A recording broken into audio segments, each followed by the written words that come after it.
Bonjour et bienvenue à ce programme de 15 minutes de grâce et de vérité que vous attendez tous avec le pasteur Roland Naos. Et sans plus tarder, avant d'entendre la parole de Dieu et d'être bénis, nous allons louer le Seigneur dans sa présence. Alléluia. Je ne serai plus jamais le même. Je ne veux retourner là d'où je viens. J'ai fermé la porte derrière moi. Non, je ne serai plus jamais le même. Agis en moi comme un feu, comme les eaux puissantes. Lave-moi, libère-moi des ténèbres et purifie-moi. Oui, je ne serai jamais plus la même. Alléluia.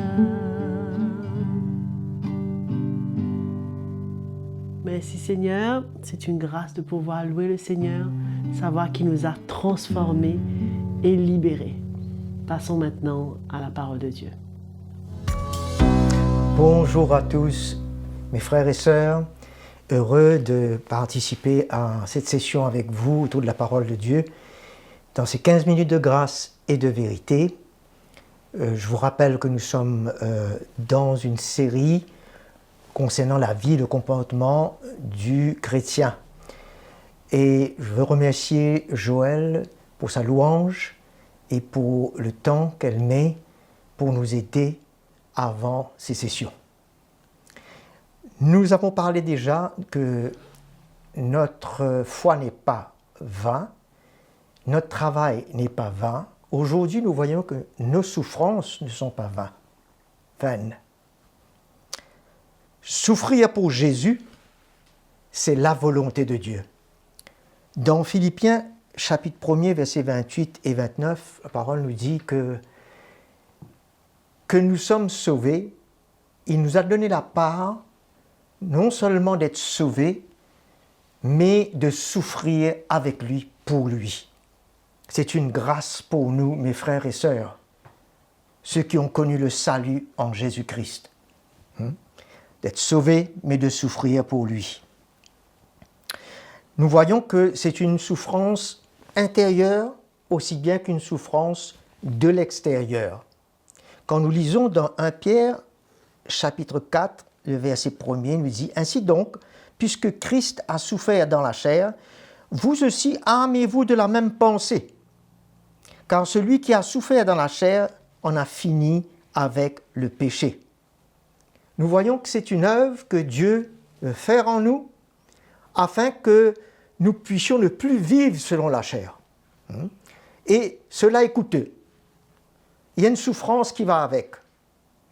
On s'identifie aux souffrances de Christ. C'est le prix à payer dans notre cœur, afin que le vieil homme disparaisse et que l'homme nouveau apparaisse. C'est une souffrance. Il y a aussi, dans le même chapitre, au verset 12 à 16, il parle maintenant des souffrances qui viennent de l'extérieur auxquelles nous avons à faire face. Verset 12, « Bien-aimés, ne soyez pas surpris de la fournaise qui sévit parmi vous pour vous éprouver. » Fournaise de l'épreuve. Comme s'il vous arrivait quelque chose d'étrange. Ce n'est pas étrange, c'est normal pour la vie du croyant. Au contraire, réjouissez-vous. Alors ça va un peu plus loin. De participer aux souffrances du Christ. Qui c'est qui se réjouit dans les souffrances? Il faudrait bien qu'il y ait un élément spirituel. Il faudrait bien que ce soit quelque chose que nos cœurs voient comme de valeur, comme étant un honneur, que de souffrir pour Christ, pas pour les hommes. C'est pas vu dans la chair, bien entendu. Et c'est ça qui nous permet de nous réjouir de ce qui va se faire à travers ce type de souffrance dans nos vies quels seront les résultats. Comme il nous dit, afin de vous réjouir aussi avec allégresse lors de la révélation de sa gloire, quand nous serons pris avec lui. Quelle grâce de pouvoir souffrir maintenant pour ce poids d'allégresse et de joie qui nous attend.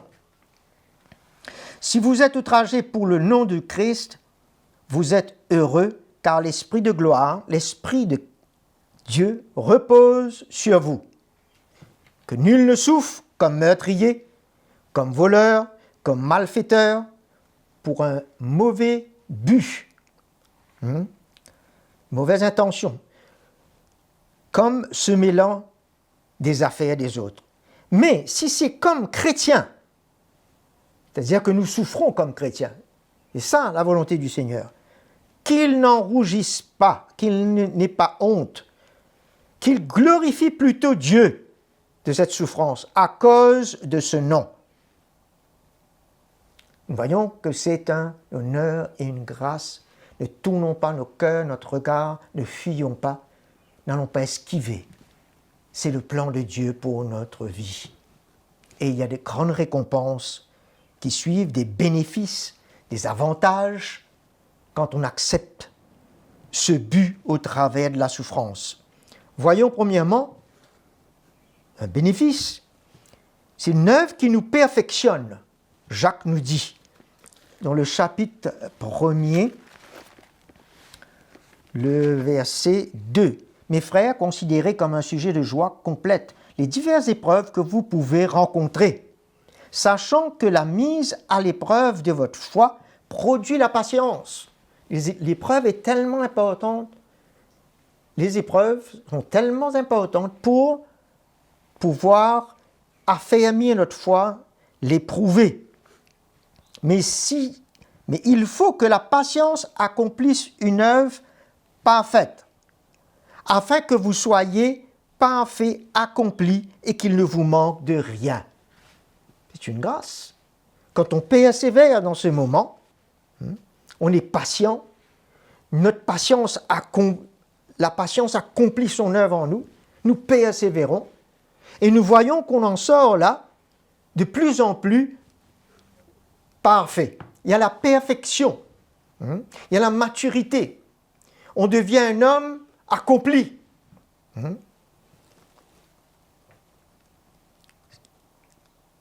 Et qu'il ne manque de rien.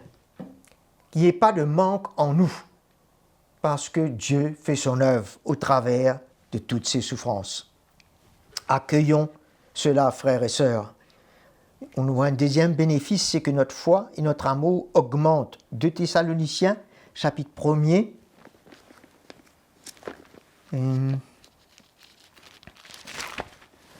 Chapitre 1er. Nous lisons au verset 13. Non, pardon, c'est le verset 3 à 5, excusez-moi. Nous devons, frères, rendre continuellement grâce à Dieu à votre sujet, et ce n'est que juste, puisque votre foi augmente et que l'amour que vous avez tous, les uns pour les autres, abonde de plus en plus. Pourquoi? Aussi, nous glorifions-nous de vous dans les églises à cause de votre persévérance et de votre foi et de vos persécutions et les afflictions que vous supportez. C'est à travers ces situations que nous voyons que cette foi augmente, elle se perfectionne et que l'amour de Dieu abonde parce qu'il y a une œuvre profonde qui s'accomplit en nous. Alors, il y a aussi le verset 5, il y a une preuve de juste jugement de Dieu afin que vous soyez rendus dignes du royaume de Dieu pour lequel vous souffrez. C'est-à-dire, c'est digne que de souffrir pour le royaume de Dieu. C'est un honneur, c'est un privilège, c'est une grâce que le Seigneur nous fait. Nous devons voir ces choses dans l'esprit et ne pas raisonner et réfléchir à ce sujet. Mais par amour pour Jésus, nous sommes prêts à tout accepter. Nous recevons la force de Dieu et sa consolation et devenons une bénédiction pour les autres. 2 Corinthiens, chapitre 1er, verset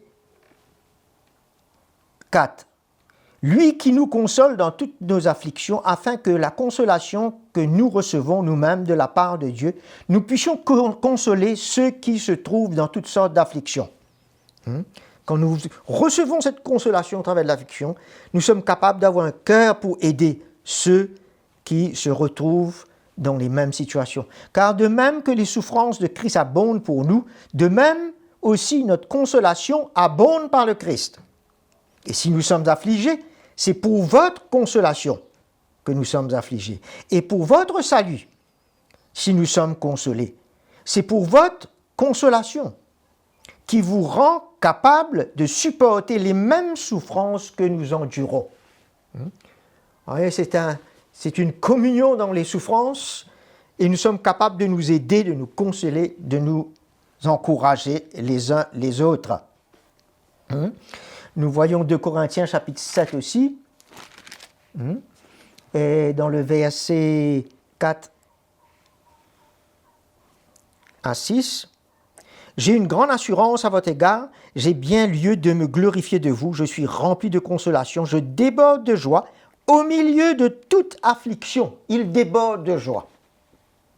Car depuis notre arrivée en Macédoine, notre chair n'a pas eu le moindre repos, nous étions affligés de toute manière, des luttes au dehors, des craintes au dedans. Mais, il y a un mais, Dieu qui console les humbles, nous a consolés par l'arrivée de Tite, qui est venu avec un bon rapport. Alors, le Seigneur sait comment nous récompenser, comment nous aider, comment nous soutenir, comment nous consoler, mais nous devons persévérer au travers de ces épreuves. Et nous allons bénéficier de toutes ces bénédictions. OK? Et nous avons un autre verset, 2 Corinthiens chapitre 4, le verset 16. « C'est pourquoi nous ne perdons pas courage. » Voilà. Et même lorsque notre homme extérieur se détruit, notre homme intérieur se renouvelle de jour en jour. Voilà. Car un moment de légère affliction produit pour nous, au-delà de toute mesure, un poids éternel de gloire. C'est une légère affliction, mais ça produit un poids éternel de gloire. Comment peut-on mesurer une légère affliction et un poids éternel de gloire? Ça nous montre comment le Seigneur nous encourage de ne pas relâcher et de faire face et de persévérer, car il y a quelque chose de plus grand que ces légères afflictions momentanées. Aussi, nous regardons non point aux choses visibles, mais à celles qui sont invisibles, car les choses visibles sont momentanées et les invisibles sont éternelles.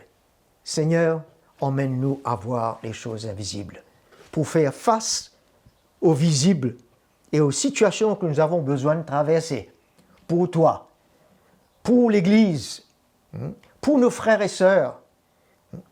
Nous sommes là à nous offrir au Seigneur et à son Église. Même au travers des souffrances, c'est une grâce de la part de Dieu. Merci pour votre écoute. Le Seigneur vous bénisse. À la prochaine session. Nous sommes tellement reconnaissants de pouvoir entendre la parole de Dieu à travers cet épisode de 15 minutes de grâce et de vérité, programme du Seigneur pour nous tous, grâce au pasteur Roland Laos qui nous a encouragés aujourd'hui. Et nous vous encourageons de ce pas à vous connecter à notre chaîne YouTube CityMI et à nous envoyer vos questions, vos commentaires et pourquoi pas vos témoignages sur l'adresse qui est affichée à l'écran. Jésus vous aime et nous vous aimons. À très bientôt.